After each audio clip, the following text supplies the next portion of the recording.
오늘 말씀 본래 여러분 기억이 나실지 모르겠어요. 금년에 첫 주에 했던 1월 첫 주에 했던 설교가 모든 세대에 말씀하시는 하나님, 요엘서 2장 28절 말씀으로 나눴었어요. 오늘은 그의 두 번째, 그래서 같은 제목이지만 다른 본문으로 연초에 말씀 선포할 때는 요엘서 모든 세대에게 말씀하신다. 자녀들에게는 미래 장래일을, 자녀들에게는 장래일을 보게 하고, 노인들은 꿈을 꾸게 하고, 청년들은 이상을 보게 하는 그 하나님, 그 하나님이 모든 세대에게 말씀하신다. 그래서 두 가지, 하나님은 말씀하신다, 모두에게 말씀하신다. 그래서 모든 세대가 함께 하나님의 음성을 듣고 함께 순종하는 공동체가 되자라는 표어를 가지고 올 한 해 동안 열심히 달려왔습니다. 오늘은 그것을 마감하면서 다시 한번 세대와 세대에 이어지는 신앙의 어떤 바톤 터치, 이것을 중심으로 해서 말씀을 나누려고 모든 세대에 말씀하신 하나님 두 번째 설교를 나누기를 원합니다. 오늘 말씀을 잘 읽어보면 사사기의 초반입니다. 본문의 배경을 보시자면 죽을 고생을 하면서 가나안 땅에 입성했어요. 여호수아와 갈렙과 그의 동료들이 정말 가나안 땅에 입성해서 남쪽의 캠페인, 북쪽의 캠페인 31번의 전쟁을 치르는 동안에 한 번 실패한 것을 빼고는 전승을 했어요. 전무후무한 기록입니다. 이 적은 인원으로, 또 훈련되지 않은 인원이 이렇게 캠페인을 벌이는데 거의 전승에 가까운 승리를 거둔 것은 놀라운 일이에요. 그런데 그래서 이제 하나님께서 그 땅을 온전히 차지하게 하고 땅을 제비뽑기해서 나눠줍니다. 어느 땅은 어느 부족이 가져가고, 지파가 가져가고, 각 지파에게 분배된 땅이 있어요. 그래서 그 분배된 땅으로 다 가게 됩니다. 이 본문 직전에 나온 것을 보면은 그들에게 한 가지 실수가 있었다면, 이들이 그 가운데 가나안에 있었던 가나안 족속들, 우상을 숭배하고 타락하고 죄악이 갈 때까지 관영한 그들을 하나님이 몰아내라고 했는데 전부 다 몰아내지 못하고 일부와 동거하게 돼요. 함께 그 땅을 쉐어하게 됩니다. 그러면서 그들로부터 악한 영향력을 앞으로 계속해서 받게 되는 그러한 여지를 남겨놓은 것이 패착이었다라고 하나님을 볼 수가 있어요. 어쨌든 각각의 땅으로 배분받아서 가게 되었는데 6절 7절 보면 백성이 여호수아가 사는 날 동안과 여호수아 뒤에 생존한 장로들, 곧 여호와께서 이스라엘 위하여 행하신 모든 큰 일을 본 자들이 사는 날 동안에 여호와를 섬겼더라라고 했어요. 그러니까 세컨드 제너레이션까지는 성실했어요. 출애굽 1세대는 광야에서 다 죽었죠. 2세대와 갈렙과 여호수아와 그와 함께 했던 장로들이 2세대예요. 이 가나안 땅으로 들어와서 남쪽으로 북쪽으로 군사 캠페인을 계속 벌여서 완전히 이 땅을 차지했어요. 그러고 나서 땅을 분배받고 낳았던 이 사람들은 2세대입니다. 출애굽 2세대예요. 그런데 이 2세대들이 있는 동안은 그들은 하나님께 성실하게 충성되게 섬겼다고 해요. 그런데 이제 10절로 넘어오면서 뜻하지 않은 일들이 벌어지게 됩니다. 10절을 같이 한번 읽어볼까요? 10절 시작. 그 세대의 사람도 다 그 조상들에게로 돌아갔고 그 후에 일어난 다른 세대는 여호와를 알지 못하며 여호와께서 이스라엘 위하여 행하신 일도 알지 못하였더라. 그 세대와 그 세대도 다, 그러니까 여호수아와 그 뒤에 살아남았던 세대가 다 조상께로 돌아갔다. 이제는 잠들게 되었다, 죽게 되었다라는 거죠. 그 후에 일어난 next generation, 다음 세대는 여호와를 두 가지, 여호와를 알지도 못하고 여호와께서 행하신 이스라엘 위에 행하신 일도 알지 못했다. 여호와도 몰랐고 그분이 일으킨 놀라운 기적도 몰랐다는 거예요. 여기서 알지 못했다라는 것은 체험하다는 것을 말해요. 체험하여 알지 못했다는 거예요. 그냥 들어서는 알았겠죠. 조상이 얘기하는 얘기는 들었겠죠. 그런데 체험하여 알지를 못하였다는 거예요. 그리고 그러면서 불행한 일이 벌어지는데 11절 12절을 같이 읽습니다. 시작. 이스라엘 자손이 여호와의 목전에 악을 행하여 바알들을 섬기며 애굽 땅에서 그들을 인도하여 내신 그들의 조상들의 하나님 여호와를 버리고 다른 신들, 곧 그들의 주위에 있는 백성의 신들을 따라 그들에게 절하여 여호와를 진노하게 하셨더라. 급격히 이스라엘의 신앙이 타락하게 된 것은 여호와를 알지 못하고 그분이 행하신 기적도 알지 못하고 체험하지 못했던 다음 세대가 주류를 차지하게 되면서 어려움이 생겨난 것입니다. 그렇다면 가만 생각해 보자고요. 애초에 이스라엘 백성들이 이 가나안 땅으로 들어오게 되었던 그 원인 혹은 그 이유가 무엇일까요? 어떻게 어떤 경로로 이들이 이 가나안 땅에 들어오게 되었나? 그것은 쫙 오더의 백, 쫙 창세기까지 넘어가면, 앞으로 더 넘어가면 하나님께서 아브라함과 맺었던 언약에 기초하고 있다는 것을 알게 돼요. 창세기 17장 7, 8절을 같이 한번 읽도록 하겠습니다. 시작. 내가 내 언약을 나와 너 및 내 대대 후손 사이에 세워서 영원한 언약을 삼고 너와 내 후손의 하나님이 되리라. 내가 너와 내 후손에게 내가 거류하는 이 땅 곧 가나안 온 땅을 주어 영원한 기업이 되게 하고 나는 그들의 하나님이 되리라. 아멘. 하나님께서 아브라함과 언약을 맺었어요. 나는 너의 하나님이 되고 너는 내 백성이 될 것이다. 내가 너를 떠나지 않을 것이다. 너가 가는 곳마다 발로 밟는 모든 땅을 너의 소유로 줄 것이다. 그리고 너는 복의 근원이 될 것이다. 너는 복의 근원이 될 것이다. 오리진이 될 거라는 거. 너를 통해서 복이 쫙 온 세상에 퍼져나갈 것이라는 약속을 주셨어요. 그래서 그 약속을 이뤄내기 위해서 하나님이 아브라함의 자손들인 이스라엘 백성들을 애굽 땅, 이집트 땅에서 끌어내어 오신 거예요. 그리고 광야에 왔는데 온갖 불신앙으로 그들이 흔들리니까 그들을 다 광야에서 멸하고 세컨 제너레이션, 두 번째 세대인 갈렙과 여호수아의 세대들을 가나안 땅에 들어올 수 있게 허락해 주셨던 거죠. 본래의 목적, 하나님의 의도, 하나님의 그 섭리와 의도는 하나님의 약속을 잘, 당신께서 이 아브라함과 맺은 약속을 충실히 수행함으로, 약속을 지킴으로 인해서 이스라엘 백성이 하나님의 백성이 되고 그 하나님이 그 이스라엘 백성의 하나님이 되는 이 관계를, 계약을, 이 약속을 온전히 이뤄내고 하나님 나라를 이스라엘 통해서 세워나가는 거예요. 이스라엘 통해서 하나님 나라를 퍼뜨려 나가는 게 하나님의 본래의 꿈, 계획, 섭리였던 거예요. 그런데 이스라엘 백성이 이것을 잊어버리는 순간 급격히 타락하기 시작하는 것이죠. 이스라엘 세컨, third generation이 돌아보니까 세컨 제너레이션까지는 괜찮았어요. 그런데 하나님의 섭리에 대한 생각을 잊어버리고 아브라함의 인생뿐만 아니라 아브라함의 자손들도 그들의 생도 하나님께서 섭리하신 거예요. 그런데 그 섭리한 것을 잊어버리고 third generation이 주변을 둘러보기 시작했어요. 그러니까 아니 이 땅에서 어떤 사람들이 잘 사는가 보니까, 아니 그들이 하는 의식을 살펴보니까 그들이 바알신과 아스타롯 신을 섬기는 거예요. 바알신, 아스타롯 신, 풍요와 다산의 신인데 자기들은 원래 유목민이었어요. 그래서 양치면서 살고 오로지 하나님의 인도한 말을 쫓아서 살았는데 이 땅에 들어와 보니까 이 땅 거민들이 농사짓는 농경민족인데 그들은 풍요와 다산의 신이 필요했던 거예요. 바알신, 아스타롯 신, 남신, 여신인데 이들을 기쁘게 해주고 또 이들을 막 섬기면서, 특별히 아주 음란한 종교인데 그들의 여사제들이 있어요. 그 신전에 여사제들과 찾아가러 공양하는 이런 성도, 일종의 신도들이죠. 이들이 찾아가서 성적인 관계를 맺으면 그 관계 맺는 모습을 바라본 바알신과 아스타롯 신이 막 흥분이 돼서 뭔가를 막 쏟아낸다는 거예요. 굉장히 성적인 개념이죠. 그 막 쏟아내는 게 비라는 거예요. 그 비가 막 쏟아지고 막 천둥번개가 치면 그 땅이 비옥해지니까 농사를 잘 지는다. 말도 안 되는, 지금 생각하면 말도 안 되는 이론인데 그 민족들은 그것을 믿고 따랐던 거예요. 가나안 백성들이. 그러니까 아니 이 땅에 살면 우리도 저런 문화를 배워야 되나 보다 라면서 많은 3세대 자손들이 하나님을 떠나 타락하게 된 거예요. 그러니까 성공하는 것이 자기 인생의 목표가 되고 신이 되었어요. 행복한 것, 쾌락을 누리는 것, 즐거움을 누리는 것, 이것이 자기의 신이 되었어요. 그래서 내 성공에 도움이 안 된다면 하나님도 내쳐버리는, 그런 데까지 성공에 방해가 되면 하나님도 얼마든지 버릴 수 있는 그런 인생이 되어버리고 만 것이죠.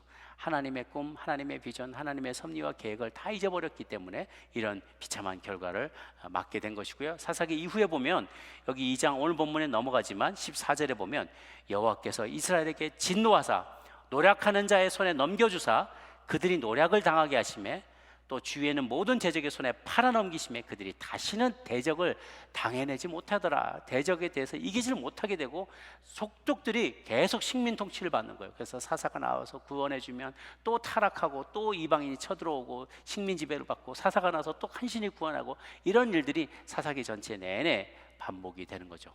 자기의 난 곳을 몰랐고 자기의 비전, 꿈, 하나님이 주신 그 꿈과 비전들을 잃어버렸기 때문에 그런 거예요. 한번 우리 자신을 돌아보면 좋겠습니다.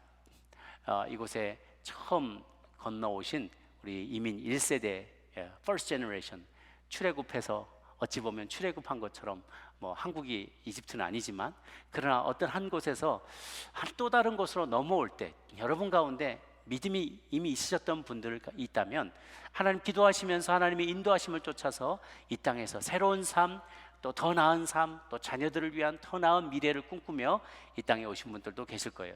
혹은 어떤 분들은 그런 생각 없이, 신앙이 없으셔서 그냥 돈 많이 벌려고 넘어왔는데, 넘어와서 너무 고생하고 수고하고 또 차별받고 그러는 가운데 마음이 어렵고 힘들던 그 순간 교회 공동체를 만나서 이런저런 도움을 받고, 무엇보다도 믿음이 생기게 되어서 인생의 목표가 바뀌고 정말 내가 미력 하나마 하나님의 나라에 도움이 되는 그런 인생으로 살련다라는 그런 각오와 결단을 하고, 어떻게든지 내 백성, 내 자녀들이, 우리 가족이 하나님께 조금이라도 더 쓰임받고 귀하게 쓰임받자는 각오를 단단히 했을 수도 있어요.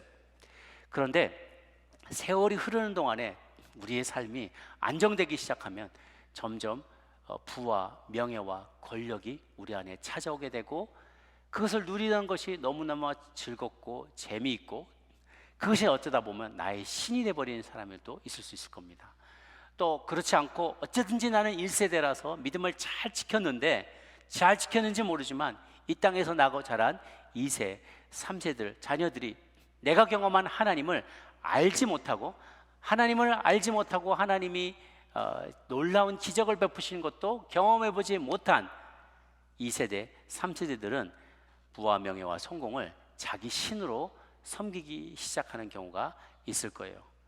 우리를 향한 하나님의 계획은 단지 우리의 행복만이 아니었는데 우리의 거룩함이었고, 또한 우리를 통하여 열방이 복을 누리게 되는 것이고 하나님의 나라를 든든히 세워나가는 것인데, 어느덧 우리는 그것을 잊어버리고 우리의 자녀들에게 단단한 기독교적인 세계관을 물려주는데 실패해버리고 말지 않았는지 돌아봐야만 할 것입니다. 영국의 예를 제가 많이 드렸어요. 한 번만 더 드리자면, 영국 기독교는 1800년, 자그마치 1800년의 찬란한 역사를 갖고 있는 그런 나라입니다. 그런데 이 나라는 종교개혁 이전부터도 이미 종교개혁이 시작됐어요. 이것이 아닌 것 같다. 성경을 성직자가 독점하고 라틴어로만 읽고, 또 매점매석이 행해지고 성직을 서로 판매하고 서로 사고팔고, 이런 것은 있을 수 없다. 개혁을 먼저 일으켰던 많은 이들이 순교를 당하고 감옥에 갇히고 이런 일이 있었습니다. 그러다가 종교개혁이 일어나고 났을 때도 영적인 대각성 운동과 심지어 세계 선교를 주도하는 그런 선도 국가였어요. 근데 그 나라가 지금 어떻게 변하는가?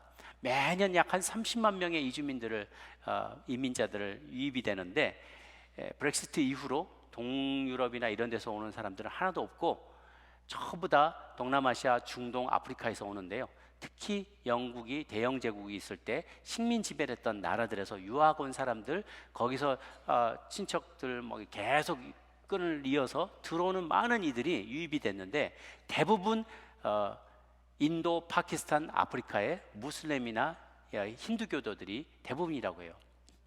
그런데요, 여러분, 런던 시장이요, 사디크 아만 칸이라는 사람이고 파키스탄계 무슬림입니다. 런던의 파키스탄 가정에서 태어난 이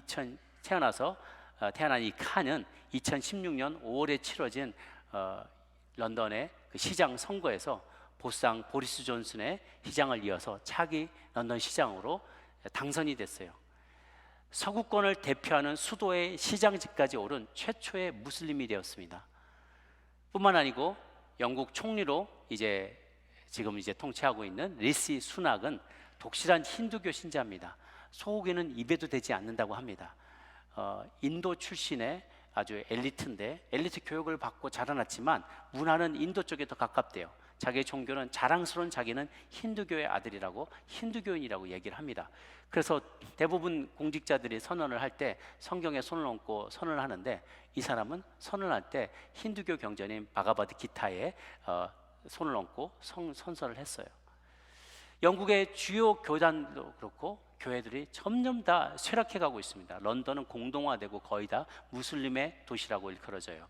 런던에서 태어나는 아이들의 가장 페이버릿 이름, 그 남자아이들의 이름이 무하마드예요. 무하마드. 영국의 주요 교단 교회들 중에 특별히 자유주의적인 신학을 갖고 있고 가족과 생명에 대해 분명한 도덕적인 기준이 없이 동성 결혼을 옹호하거나 낙태를 용인하는 자유주의적인 교단들은 모두 다 쇠퇴하고 있습니다. 반대로 성경에 충실하며 복음주의적 가치를 지키고 있는 교회와 교단은 그나마 그 중에서도 부흥하고 있다고 그래요. 근데 워낙에 이 쇠락하는 숫자가 속도가 빠르기 때문에 막기는 역부족이라고 합니다. 10년마다 13%씩 기독교인이 감소하고 있어요. 쭉쭉쭉쭉 빠져나가기 시작해서 지금 46%인데요 52년에는 10년 뒤에 33%가 줄어들고 2052년에는 20%, 2070년이 되기 전에 기독교인은 완전히 자취를 감추게 될 예정이라고 합니다. 이대로 지속이 된다면. 위에 말씀드렸던 것은 그나마 명목상의 크리스찬이고요. 주일날 교회를 나오는 인원은 전 인구의 5%밖에 안 된대요. 그러니까 나머지는 내가 크리스찬이라고 말은 하는 거지 예배 안 드리는 사람인 거예요. 5%고요. 그나마 18세부터 24세 젊은이들 사이에는 카톨릭하고 다 합쳐도 출석하는 사람이 3%밖에 안 돼요. 갈 때까지 간 것이죠. 그나마 부활절과 크리스마스에만 나가는 사람이 많고요. 그거조차도 부활절, 크리스마스 이름을 그걸로 하지 말자, 다 바른 거로 바꾸자 그래서 많은 부분이 이제 메리 크리스마스가 아니라 해피 할리데이로 바뀌게 된 거죠. 점점 물타기 하는 거예요. 점점 물타기 하는 것. 그러면 미국이 이 길로 가지 말라는 보장이 없어요. 한국이 그 길로 가지 말라는 보장이 없어요. 미국도 지금 매우 심각한 상황입니다. 그리고 뭐 어떻게 해야만 우리 한인교회뿐만이 아니라 미국을 포함해서 어떻게 해야만 우리가 다음 세대의 바톤을 잘 전달할 수 있을 것인가. 20, 30년 후에, 한 50년 후에 이 자리에 얼마나 많은 이들이 남아있을 거냐는 거예요. 우리의 자녀들 가운데 얼마나 많은 자녀들이 이 자리에 남아있을 것인가. 심각하게 우리가 고민하며 이 말씀을 나누고자 합니다. 첫 번째, 어떻게 신앙을 전수할 것인가. 믿음과 신앙이 일치된 본을 보여야만 한다 거예요.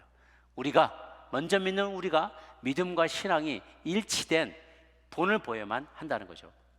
한국에 안병욱이라는 한 젊은 목사님이 신문 기사에 제가 봤는데 6년간 술집과 카페와 클럽과 조기축구와 영화관과 하여튼 청년들이 갈 수 있는 만한 데는 다 쏘다니면서 다 다니면서 이분이 청년 사역을 하는 분인데 인터뷰를 했다 그래요. 특별히 교회를 떠났다라고 이야기하는 청년들 1200명을 만나서 집중 인터뷰를 했다 그래요. 한 번만 만난 게 아니라 두세 번씩 만났다 그래요. 대단한 분이에요. 그런데 그러면서 질문을 하는데 당신은 왜 교회를 떠났습니까? 라고 질문을 했다 그래요. 그랬더니 표와 같이 이렇게 답을 했다고 합니다. 첫 번째, 경제활동으로 인해서 어렵다, 먹고 살기 바쁘다라는 것이 1위였고요 23%, 22%는 2위인데요 자신들의 주장을 자꾸만 억지로 강요를 한다. 무조건 믿으라고 강요하는데 질문을 하면 대답은 항상 믿음이다. 대답의 끝이 항상 믿음이다. 3위 16%, 관계 문제가 많았다. 교회 공동체 안에 있어 봤는데 인간관계가 너무나 힘들었다. 친구, 선생님, 교육자들과 관계 맺는 게 너무 어려웠다. 14% 4위, 교회와 목사들의 비윤리적인 삶, 혹은 교인들의, 나도 장로야, 나는 목사님인데 그 안에 있는 대형 교회의 세습이나 목회자의 성범죄나 살인이나 폭행 등 혹은 여러 다툼이나 이런 것으로 인해서 낙심하게 된 거죠. 다섯 번째는 성경이 안 믿어진다, 모순이 많다, 비과학적이고 역사적으로 모순이 많다, 이렇게 이야기하면서 교회를 떠나고 다시 안 돌아온다라는 거죠. 우리가 내부 안에서만 있으면 바깥이 어떻게 생각하는지 혹은 초신자들이 어떻게 생각하는지 자기 객관화가 잘 안 돼요. 가끔씩 이런 통계 자료를 보면은 왜 그들이 힘들어하는지, 왜 오기를 힘들어하는지, 왜 떠나가는지 조금씩 이해가 되죠. 팀 켈러 목사님이 다음 세대의 신앙을 전수하는 3가지 방법이라는 아티클에서 많은 청년들이 교회를 떠나는 이유 중에 가장 중요한 것을 찝은 것이 기독교인의 우리들의 위선적인 모습이라고 합니다. 위선적인 모습. 흑인과 아시안을 포함한 많은 소수민족들, 그리고 여성, 장애인, 그리고 보건, 복지에 대한 문제, 환경에 대한 문제, 이런 여러 영역에서 기독교가 성경적인 관점에 의하면 소외된 자들을 옹호해야 되는데, 그들을 대변해주고 그것을 지지해줘야만 하는데, 오히려 반대편에 서서 그것을 반대하거나 혹은 기득권자들의 편을 들어주는 경우들이 있어서, 혹은 그런 경우가 많아서 실망하고 교회를 떠나갔다라는 것입니다. 말하는 것, 주장하는 것과 교회가 지지하는 것이 다르다는 거예요. 거기에 많이 실망했다는 거죠. 존 파이퍼 목사님, 제가 참 많이 존경하고 또 사랑하는 목사님이신데, 이분이 기독교 희락주의로 유명해요. 기독교 쾌락이 아니라 희락, 주님 안에서 참된 희락을 누릴 수 있어야만 한다라는 거거든요. 근데 이분이 왜 이번은 뭐 베스트셀러도 많이 출간하셨는데요. 이분이 남부 바이블 벨트에서 목사님의 아들로 태어났어요. 근데 일찍 돌아가셔서 유복자로 태어났는데, 자기가 자라나면서 어머님과의 관계 속에서 어머니가 굉장히 신앙적으로 많이 강요를 했다 그래요. 그러니까 자기가 너무 그게 싫어서 거의 신앙을 잃을 뻔했다고 합니다. 바이블 벨트에서 태어나고 자랐는데, 그러다가 나중에 이제 북쪽으로 가서 공부를 하면서 자기가 돌아보니까 어렸을 때 어머니가 자기를 그렇게 다그치면서 막 신앙생활을 강요하고 그러면서, 혹은 말을 안 듣게 되면 막 저주를 퍼붓고 너가 태어난 것을 후회하게 해주마 막 그러면서 막 때리고, 그랬던 일들이 생각이 나면서 자기가 배웠던 그 신앙이 근본주의적인 신앙이었다는 걸 알게 되었어요. 그러니까 뭐는 엄숙해야 되고 뭐를 하면 안 되고 뭘 하지 말고 뭐 하지 말고 계속 율법적으로 배우는 거예요. 영화도 보면 안 된다, 어떤 음악도 들으면 안 된다, 문화활동 하지 마라, 친구도 사귀지 마라, 특히 여자친구 사귀지 마라, 그리고 뭐 어디도 가지 말아라, 롤러스케이트장 가지 말아라, 뭐 그러면서 그 주일날을 계속 신앙생활을 하게 하고 많이 하는데, 이것을 강조하는 어머니나 신앙의 그 선배들이나 교회 리더십들이 자기들은 그렇게 하지 말라는 말을 하면서 자기들은 몰래 그걸 하더라는 거예요. 그리고 그것을 말씀대로 살지 않으면서 자기들은 아주 그냥 강요하는 그런 모습을 보고 자기가 굉장히 충격을 받았는데, 제일 큰 충격은 그러면서 그들이 인종차별에 가장 앞장서더라는 거예요. 흑인들을 차별하는 일에 누구보다 앞장서는 그런 모습에 자기가 너무나 실망했다는 거죠. 하나님은 인간을 사랑하신다는데 왜 우리에게 이토록 엄혹한 재판관처럼 느껴지는가? 하나님은 은혜와 기쁨이 가득 채워주겠다고 약속하셨고, 그리스도의 삶이 그럴 거라고 약속해 주셨는데, 왜 우리의 삶은, 우리의 신앙은 그 기쁨과 희락으로, 하나님의 사랑의 은혜와 기쁨으로 가득 차지 못하고 율법적이고 의무감과 죄책감에만 사로잡혀서 버거운 삶을 사느냐라고 그는 이의 제기를 하는 것이죠. 이것에 대해서 수많은 크리스찬들이 공감을 하면서 그가 썼던 많은 책들이 베스트셀러로 많은 이들에게 읽혀집니다. 그래서 첫 번째는 우리가 믿음과 신앙이, 우리의 신앙과 우리의 삶이 일치되는 본을 보여주는 것이 매우 중요하다는 거예요. 우리의 삶과 우리의 믿음, 이것이 일치되는 삶을 살아야만 한다. 두 번째는 다음 세대의 질문에 답을 준비하라는 거예요. 다음 세대의 질문에 답을 준비하라. 제가 아까도 그 통계 조사에 보면 두 번째가 자신의 주장을 억지로 강요한다는 거죠. 질문을 하면 그냥 덮어놓고 믿어라는 거예요. 덮어놓고 믿어라. 제가 학생 때, 대학 때 기독교 대학을 다녔는데 매주마다 채플 시간이 있었어요. 그냥 채플은 성적표에 뭐로 나오냐면 P로 나와요. 패스냐 넌 패스냐. 그냥 출석만 하면 돼. 그냥 출석만 하면 되니까 학생들이 다 와가지고 이 채플실에 다 앉아 있는 거예요. 강사 목사님들이 다양한 분이 오셔서 말씀을 전하시는데, 그 중에 정말 은혜로운 분도 계셨지만 대부분은 성경 한번 읽고 신변잡기적인 이야기를 하시든가, 아니면 반대로 정말 성경을 믿어야 한다고 막 열변을 토하는데 안 믿는 학생들이 대다수인데 그들과 관련 있는 이야기가 없는 거예요. 클릭이 되는 이야기가 없어요.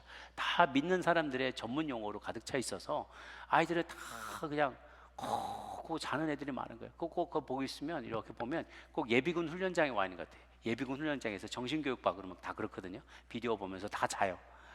그런데 막 애들은 뭐 안 그러면 아이들은 뭐 학보 그 신문 같은 거 펼쳐봐서 이렇게 보든지, 그거 딱 접어가지고 그 당시 막 유행하는 게 학보에다 띠를 다 이렇게 만들어서 그 여자친구들이랑 옆에 있는 여학교나 이런 데다 보내는 애들이 많았어요. 거기 앉아서 열심히 그 연애 편지 쓰거나 그거는 앉아 있고 아무도 이 말씀에 집중하는 친구가 없는 거예요.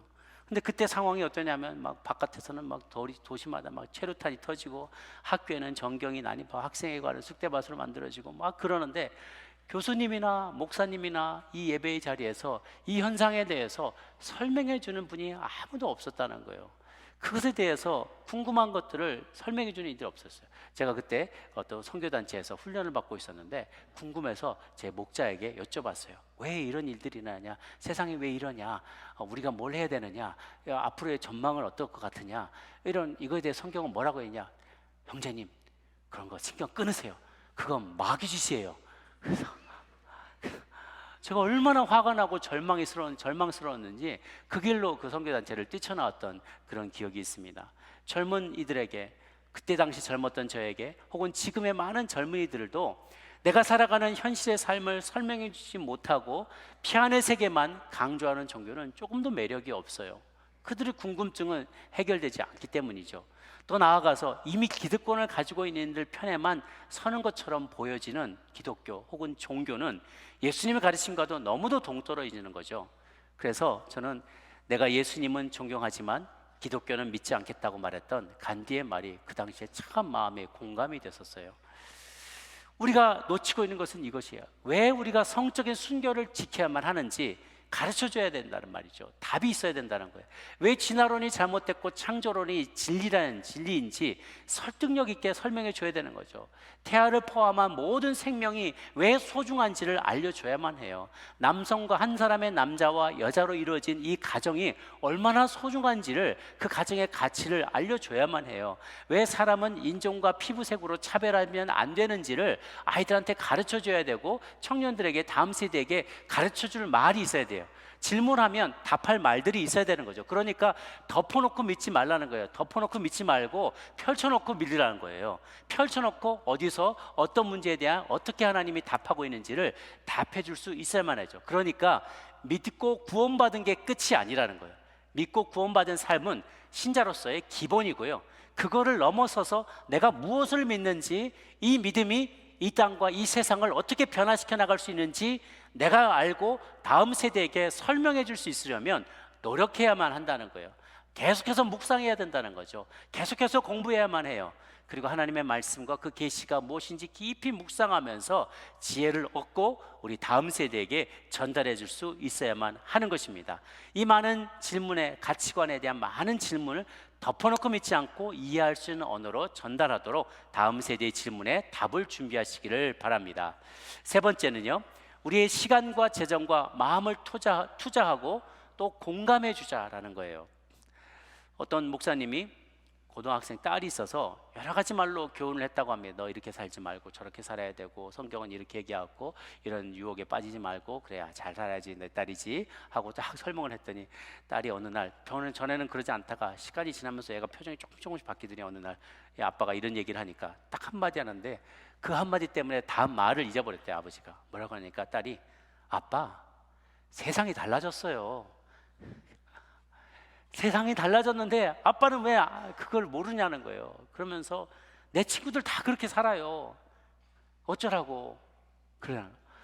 아빠가 순간, 목사님인데 할 말이 없어가지고, 아 그러냐? 그 일단 나왔대요. 작전상 후퇴를 했대요. 그래서 당장은 할 말이 없었는데 정신을 수습하고 나중에 찾아가서 이렇게 얘기를 했다 그래요. 얘야, 세상은 달라지지 않았어. 세상은 원래부터 악했어. 네가 달라진 거야.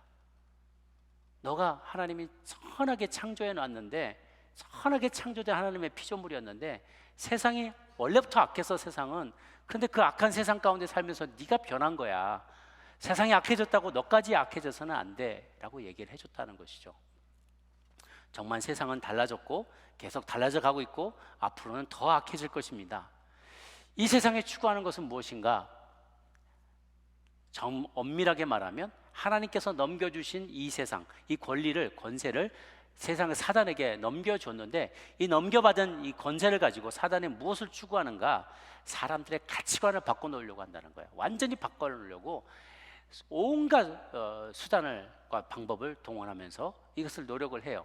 그래서 여러분 영화 같은 거 보면, 넷플릭스 같은 거 넉넉히 영화를 보고 있으면 우리의 가치관이 얼마나 영향을 받는지 흔들리는지 몰라요. 넉넉히 유튜브 보고 있으면요, 여러분 특별히 유튜브 먹여주는 대로 보지 마세요. 보여주는 대로 보지 마세요. 이 알고리즘이 얼마나 무서운지요. 한 번, 두 번 내가 보고 나면은 그거를 계속해서 제시한다고요, 유튜브가.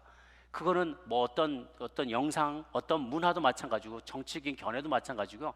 이상하게 막 어떤 분은 그런데요. 시어머니하고 며느리하고 싸운 영상만 계속 뜬대요. 자기 유튜브에. 계속 그걸 추천한다고 내가 계속 봐왔더니 그걸 계속 추천하는 거예요. 그래서 누구는 김정은이 죽었대요. 계속 그것만 보니까 그런 가짜 뉴스만 계속 떠오른다는 거예요. 그러니까 이 알고리즘 유튜브가 보여주고 먹여주는 걸 그대로 떠먹지 마세요. 그래서 얘기가 조금 샜는데요. 우리가 이것들을 계속 보면서 영화 같은 걸 특별히 보면은 그 영화가 넷플릭스 영화나 이런 것들은 귀신의 문화를 굉장히 미화시키는 경우가 많아요.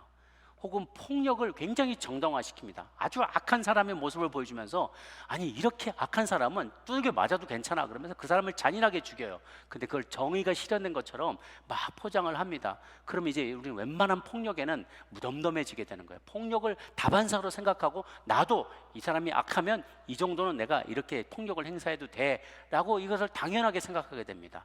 혹은 부부간의 불륜들이 있는데 어떤 남녀와의 불륜이 있는데 그 남자 주인공, 여자 주인공의 남자가 아주 남편이 나쁜 사람을 묘사해. 이렇게 나쁜 사람이 있다면 이 나쁜 사람의 이런 착한 이런 여자는 한 번쯤 바람 피워도 괜찮아. 이렇게 막 이것을 당연시하고 불륜을 미화시키는 거예요. 여러분 저도 깜짝 놀랐어요. 타이타닉 영화를 보면 타이타닉 영화에 이 결국은 불륜의 얘기예요. 여인이 유부녀인데 남편이 너무 나쁜 사람이니까 이런 나쁜 사람에게는 드카프리오 같이 멋진 남성하고 한번 바람 피워도 괜찮아. 이게 합리화시키는 거거든요. 그것이 미화된 거예요. 우리도 모르는 사이에 그런 문화에 노출되게 된 것이죠.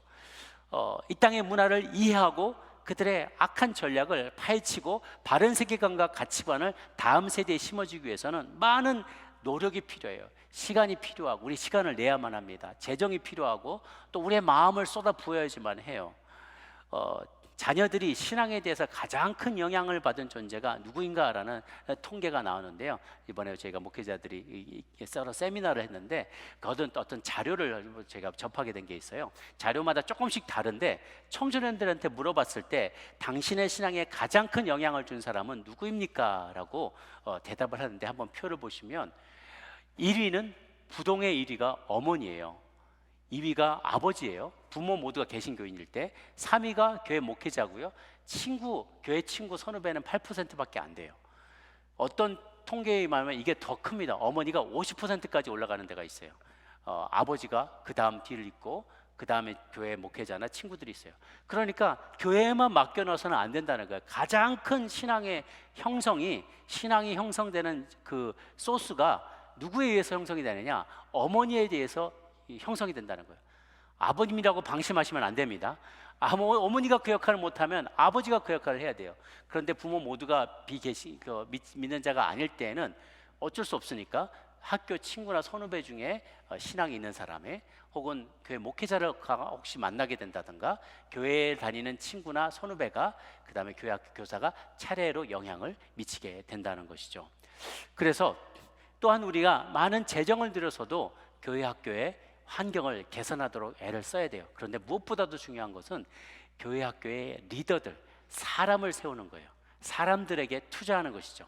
우리의 선생님들, 교회학교 선생님들 혹은 교회학교를 맡은 전도사님들, 목사님들이 더 안심하고 그리고 더 많은 인풋을 받고 좋은 교육을 받고 좋은 환경에서 우리 자녀들을 양육할 수 있도록 인커리지 해주는 거예요. 우리 이번에 EM 유스는 수련을 다녀왔고 KM은 오늘까지 수련을 하고 있습니다. 여러분 많이 기도해 주시기를 바라요. 그래서 저희가 EM, KM까지 나누는 뿐만이 아니라 학년도 계속 둘을 나누고 넷으로 나누고 그러면서 교육자를 다 부서마다 투입을 해서 하고 있는데 아직도 좀 저희가 많이 부족해요. 여러분들이 더 많이 기도해 주시고 시간과 재정과 마음을 쏟기를 원하는데요. 추가로 한 가지 더 필요한 게 있어요. 아까 앞서 보여드렸던 통계를 조사했던 안병훈 목사님이 내린 결론은 청년들은 인생의 해답을 원하는 것이 아니라는 거예요. 그들이 원하는 것은 공감이라는 거예요.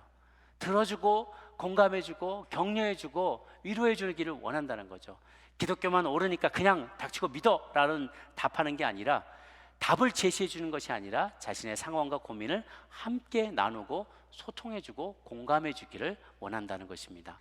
믿음과 행동에 일관성 있게 자녀를 양육해주는 어머니, 아버님, 그리고 교육자, 그리고 리더들이 이들을 이끌어낼 때 그들에게 시간을 쏟고 재정을 쏟고 마음을 쏟고 공감해주면 우리 동시대 사람과 다음 시대 사람들이, 더 많은 이들이 교회에 와서 진리를 발견하게 될 줄로 믿습니다. 그러나 이 모든 것 중에서 제가 마지막으로 그리고 가장 중요하게 강조하고 싶은 게 있어요.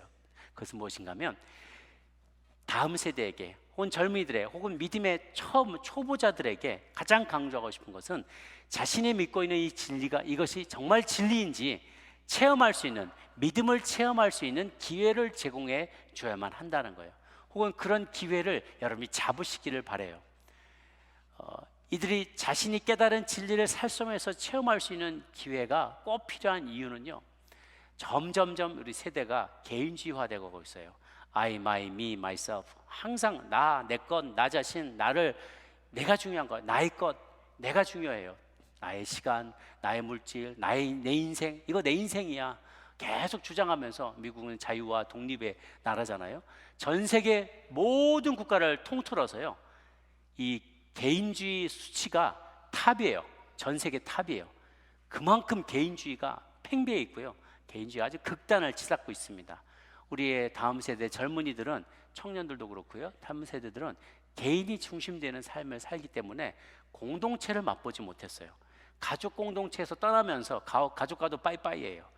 그래서 이 어떤 공동체 안에서 돌봄받고 위로받고 도전을 받고 함께 기도하고 이런 것이 익숙치가 않아요.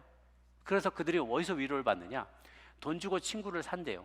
제가 대학 다니는 아이들한테 물어보니까 아이들이 돈 주고 친구를 사는 거라는 거예요. 그래서 뭐 fraternity나 sorority나 이렇게 가면 기숙사 생활을 하면서 돈 내고 어떤 챕터 하우스 같은 데 사서 거기서 아이들이 같이 생활을 한다 그래요. 선후배, 남자 선후배들끼리, 여자 선후배들끼리 그 기숙사에서 살면서 거기서 자기들만의 리그, 자기들만의 어떤 있는 사람들이 돈 있으면 돈 있는 아이들이 배우면 많이 성적 좋으면 좋은 아이들끼리 실력으로 돈으로 연줄로 묶여서 사회에 나가서 외롭지 않게 서로 밀어주고 땡겨준다는 거예요. 그런데 돈 없으면, 실력 없으면 그 공동체에 들어가지도 못하는 거예요. 돈을 주고 친구를 얻는 느낌이 드는 세상이라는 것이죠. 또 크리스찬들은 거기서 대학이나 이런 직장인에서 자기를 드러내기를 꺼려한대요. 클로셋 크리스찬이라고, 아주 옷장 안에 갇혀 있는 것 같은 크리스찬으로 살아가면서, 그래서 서로 가다 모르고 나중에 뭐 교회 얘기 어쩌다가 신앙 얘기가 나와서 무슨 사실은 나 교회 다니는데 그러면 서로 깜짝 놀란대요. 서로 커밍아웃 하느라. 그걸 동성애 커밍아웃이 아니라 크리스찬이 자기가 크리스찬이라는 걸 얘기한다는 것을 요즘은 커밍아웃이라고 한대요. 그만큼 귀해졌대요. 아, 나 크리스찬이야? 너도? 그러면서 서로 놀란다는 것이죠. 그렇게 개별적이 돼 있는 데다가 이제는 이 성적인 타락이 너무나 이제 심해져서 뭐 미국은 수치가 더 높을 거고요. 한국도 최근에는요 20대 이상 질문했는데 20대 애들에게 물어봤는데 결혼 전 동거가 유익하다고 생각하느냐라고 질문에 60% 이상이 예스라고 대답을 했대요. 그 중에 전체에 있는 대답한 사람 중에 35% 이상이 동거를 경험해 봤다고 합니다. 그러나 미국의 수치는 뭐 말할 것도 없는 것이죠. 사단이 이들은 마음껏 유린하고 있는데 그것을 뚫고 나갈 수 있는 좋은 기회가 뭐냐면 바로 이들에게 봉사할 수 있고 선교할 수 있고 전도할 수 있는 기회를 제공해 주는 거예요. 죄악이 가득 차 있는 곳에 있으면 그거 보고 듣고 느끼고 교제하는 사람이 다 그 바운더리 안에 있기 때문에 새로운 도전을 받지 못해요. 그건 다음 세대뿐만이 아닙니다. 초신자나 어른들도 마찬가지예요. 자기가 나고 자라온 그 시스템이 있기 때문에 거기서 벗어나지 않으면 신앙의 브레이크스루, 돌파가 일어나지 않아요. 떨어져서 나와야 돼요. 나와서 시간과 물질과 환경을 구별된 곳에서 딱 나가서 선교하는 거예요. 단기 선교 나가는 것이죠. 혹은 국내 선교도 나갈 수 있어요. 난민들을 위한, 난민들을 돕는 일에, 혹은 원주민들을, 아메리칸 인디언들을 돕는 그 리저브에 있는 곳에 거기에 들어가서 캠프에 들어가서 돕고 봉사하고 섬기는 것, 전도하는 것, 어려운 이웃들을 돕는 일들을 직접 자기가 해보면 봉사해 보면 시간을 쏟고 물질을 쏟고 기도로 변화를 위해서, 그들이 변하기를 위해서 간절히 기도하고 준비하며 스키 드라마를 준비하고 복음을 자기가 전달하려고 그 나라 말로 외우고 암송하고 찬양을 외워서 하고, 이런 많은 노력들을 하다 보면 그 짧은 일주일, 짧은 4, 5일 동안의 이 선교여행, 단기 선교여행을 통해서 얼마나 많은 청년들이 변화되는지 몰라요. 제가 말씀 한번 전해드렸지만 한 청년이 방글라데시 갔다 왔는데 저기서 자기가는 치과 의사 그 시다로 열심히 옆에서 전기 가지고 이렇게 불 비치는 입에 비춰주는 일을 했는데 방글라데시 사람들이 입을 쩍쩍 벌리는데 다 새까만 거예요. 다 이빨 빠져 있고 막 어떤 다 막 농이 나고 막 이루 말할 수 없어요. 그런데 사람들은 티 막 이거 씹어 먹고 치과 이빨도 안 닦으니까 다 그렇게 어렵게 사는 것이죠. 치과 의사도 없고, 이 친구가 결단하고 자기는 치과 가서 의사가 되겠다고, 어려운 이유 돕겠다고 그렇게 공부 열심히 해서 치과 가고, 이 친구는 매년 여름마다 자기 남편도 치과 의사인데 두 사람이서 같이 봉사 오는 거예요. 매번마다 선교지 가서 치과 봉사하면서 복음을 전하는 그런 삶을 살아요. 이 한 번의 여행이 또 하나님 앞에 섬겼던 이 시간이 이 인생을 바꿔놓는 거예요. 저는 그래서 강력히 추천합니다. 신앙의 초보에 있는 이들, 또 여러분 가운데 신앙의 초보에 있는 이들이나 혹은 여러분의 자녀들이나 청년들이나 장년들이나 혹은 아주 어린 자녀들이라도 데려가셔서 함께, 내가 누리는 이것이 당연한 게 아니다는 것, 이 신앙이라는 게 당연한 것이 아니다, 내가 누리는 이 안락한 생활도 당연한 것이 아니다, 하나님의 은혜로 내가 믿게 되었고 이러한 편안한 생활을 누리게 했다는 것은 모두 다 하나님의 은혜다라는 것을 깨달을 수 있는 기회를 제공해 주셔야만 합니다. 그래서 제가 2024년 내년도에는 한번 5번, 6번 가까이 되는 아울리치를 쫙 펼쳐놓을 거예요. 그래서 연초에 저희가 일정을 미리 다 공지할 테니까 여러분 많이들 해외 아우리치에, 국내 아우리치에, 국내 선교 많은 곳에, 여러분 교도소도 필요하고요, 여러 교정기관도 필요하고 난민촌도 필요하고, 갈 것이, 우리가 해야 될 일이 얼마나 많은지 몰라요. 하나님께서 그 귀한 일에 저희를 사용하시길 원하고요, 그 일에 쓰임받는 동안 우리 인생이 변화되고 또 우리가 더욱더 주님을 깊이 알고 그냥 하나님을 알기만 할 게 아니라 체험하여서 아는 우리가 되고, 체험하여서 하나님을 맛보아 알고 믿게 되는 우리의 다음 세대가 될 수 있기를, 그래서 우리의 믿음을 성공적으로 다음 세대에 바톤 터치해주는 놀라운 역사가 있게 되기를 주님의 이름으로 축복합니다. 기도하겠습니다.